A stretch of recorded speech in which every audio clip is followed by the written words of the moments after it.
pagi atau siang semuanya. Perkenalkan, nama saya Selvi Febriani dengan NIM 142.24.0179. Nah, pada kesempatan kali ini saya akan menjelaskan mengenai dashboard of sale atau juga dashboard perusahaan. Nah, pada dashboard ini dibuat untuk membantu perusahaan melihat kondisi bisnis secara keseluruhan. Dengan adanya dashboard ini, perusahaan bisa mengetahui bagaimana performa penjualan setiap produk, berapa keuntungan yang diperoleh, terus juga jumlah produk yang berhasil dijual, negara mana yang memberikan kontribusi terbesar, dan bagaimana perkembangan profit perusahaan dari waktu ke waktu. Jadi, dashboard ini sebenarnya sangat penting karena semua data penjualan yang awalnya banyak dan sulit dibaca bisa diringkas menjadi satu tampilan visual yang mudah dipahami. Terus, kalau kita lihat pada bagian kanan dashboard nih, di sini, kanan dashboard, terdapat tiga komponen utama atau ringkasan utama perusahaan. Yang pertama adalah total profit perusahaan, yaitu sebesar 16,89 juta. Ini menunjukkan bahwa perusahaan masih memperoleh keuntungan yang cukup baik dari seluruh aktivitas penjualannya. Terus juga adanya yang kedua yaitu sales sebesar 118,73 juta.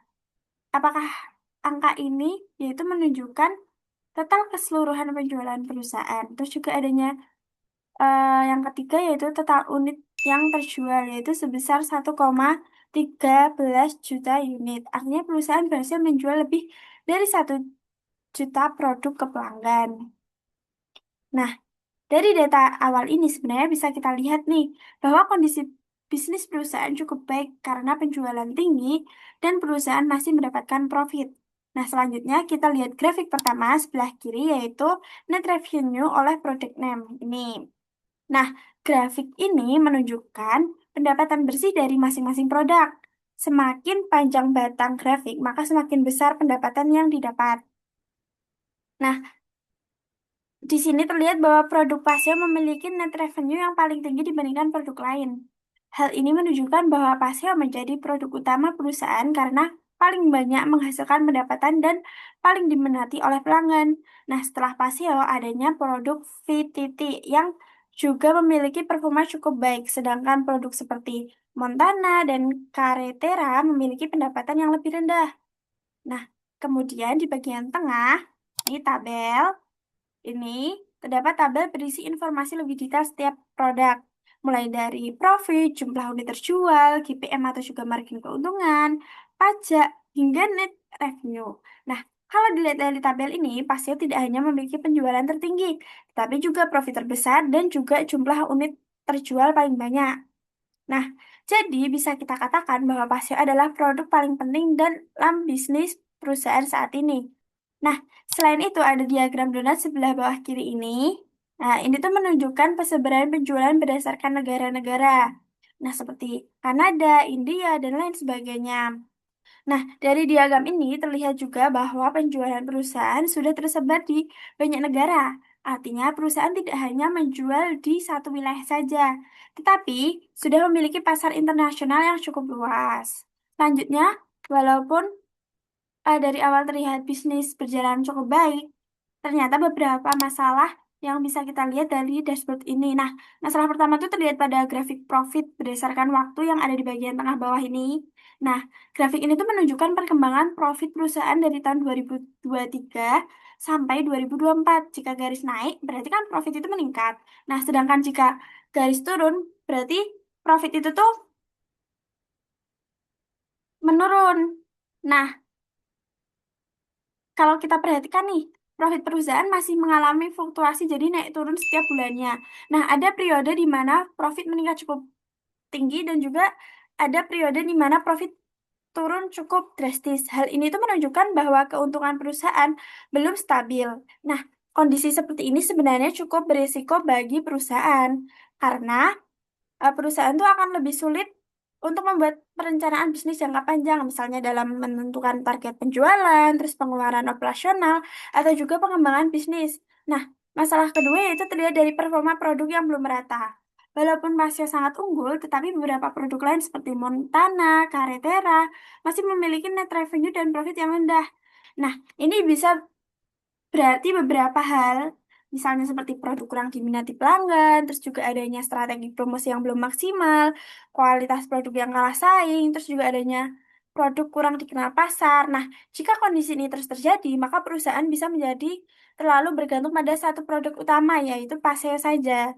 Padahal jika suatu saat penjualan Paseo menurun, maka pendapatan perusahaan juga bisa ikut turun secara signifikan. Selain itu, kalau dilihat dari gross profit margin, rata-rata margin keuntungan perusahaan itu masih sekitar 14%.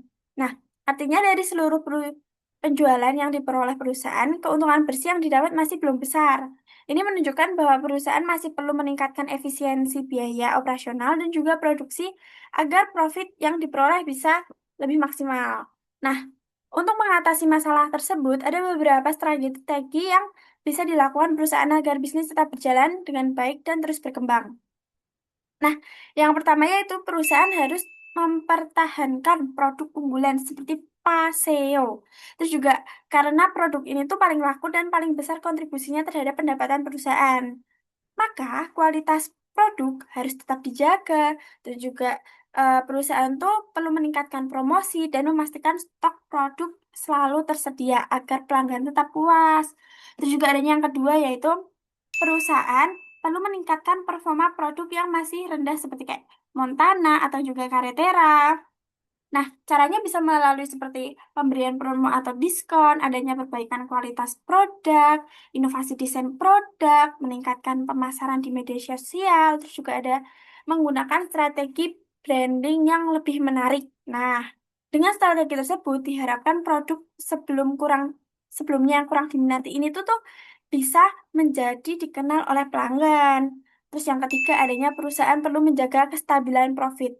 Salah satu caranya adalah dengan mengontrol biaya operasional dan produk agar pengeluaran perusahaan tidak terlalu besar. Jadi keuntungan perusahaan bisa lebih stabil dan meningkat. Keempat, karena perusahaan sudah memiliki pasar internasional, maka negara-negara dengan penjualan tinggi perlu menjadi fokus pengembangan bisnis. Seperti contohnya di sini kan Jepang. Nah, perusahaan bisa memperkuat promosi, meningkatkan distribusi produk, dan menjaga kepuasan pelanggan di negara tersebut agar penjualan terus meningkat. Nah, dan yang terakhir yaitu perusahaan perlu menggunakan dashboard seperti ini secara rutin. Karena dashboard ini membantu perusahaan melihat kondisi bisnis secara cepat dan lebih mudah dipahami. Dengan adanya data yang jelas, perusahaan bisa memahami keputusan yang lebih tepat untuk strategi bisnis ke depannya. Jadi kesimpulannya, kondisi bisnis perusahaan saat ini sebenarnya cukup baik karena memiliki penjualan dan profit yang tinggi. Namun, perusahaan tetap perlu menjaga kestabilan profit dan meningkatkan performa beberapa produk agar bisnis dapat terus berkembang dan tidak tergantung hanya satu produk saja. Sekian penjelasan dari saya. Sekian, terima kasih.